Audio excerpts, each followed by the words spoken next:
Odisha Adarsh Vidyalaya entrance test लागି जेन admit कार्डटा आसी सारलान download करबार लागि काଣା करबे ओए एडमिट कार्ड लिखिकिना सर्च करि नेबे ऊपर आसी जाउथबा ओडिशा आदर्श विद्यालय संगठन बोली इटार ऊपर आपण माने आउथरे क्लिक करि नेबे तो एडमिट कार्डटा डाउनलोड करबार लागि काଣା करबे जेन देखि पाछन ओएवीटी ओएमवीटी 2026 बोली जेन ऑप्शन अछि ने क्लिक करि नेबे तो जेन देखि पाछन डाउनलोड एडमिट कार्ड 2026-27 बोली ऑप्शन अछि ने आपण माने क्लिक करि नेबे तारपरे देखि पाउथबे एडमिट कार्डटा डाउनलोड करबार लागि एंता गुटे पेज टे खुली किना आसी जिबा तो जेन एडमिट कार्डटा डाउनलोड करबार लागि आपण मानकु दुईटा प्रोसेस देखबाय मिलु छे फर्स्ट आपण माने स्टूडेंट रो नेम दे देबे तारपरे स्टूडेंट रो फादर नेम दे देबे तारपरे जेन सिलेक्ट क्लास वाली ऑप्शन अछि इने आपण माने क्लासटा सिलेक्ट करि नेबे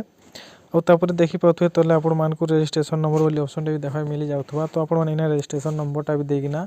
लॉगिन ऊपर क्लिक करि नेबे तो आपण मानकर एडमिट कार्डटा डाउनलोड करबार लागि पेज टे आ गुटे खुली किना आसी जिबा स्टूडेंट डिटेल्स नै तो रजिस्ट्रेशन नंबर एंटर कला परे लॉगिन ऊपर क्लिक करि नेबे आई रो आइकन टे देखबाय मिलुथबा तो इटार ऊपर आपण माने क्लिक करि नेबे आपण मानकर एडमिट कार्डटा एंता ओपन हिना आसी जिबा तो आपण माने एडमिट कार्डटा के डाउनलोड करबार लागि प्रिंट आउट करबार लागि काଣା करबे